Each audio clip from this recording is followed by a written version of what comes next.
ఒక వ్యక్తిని పాపి అని అనడానికి మనం ఎవరు సరిపోం. కానీ వారి ప్రవర్తన, వారి యొక్క థియరీ, వారి యొక్క ఆలోచనలు ఎలా అనిపిస్తున్నాయో చెప్పండి, పాపంగానే కనిపిస్తుంది అని అంటారు.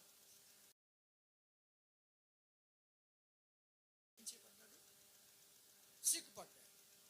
యొర్దాను నదిలో మొలగడానికి నయమాను ఏం చేశాడండి? సిగ్గుపడ్డాడు. సిగ్గుపడితే ఆ సిగ్గుపడ్డ వ్యక్తితో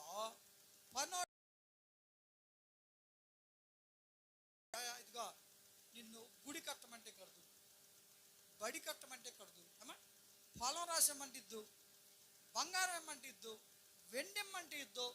నిన్ను అన్న అడిగాడా? అమ్మా చెప్పండి. నయమానుని ఎలీషా ఏమైనా కానుకమ్మని అడిగాడా? ఏదైనా రాసిమ్మని అడిగాడా? ఏ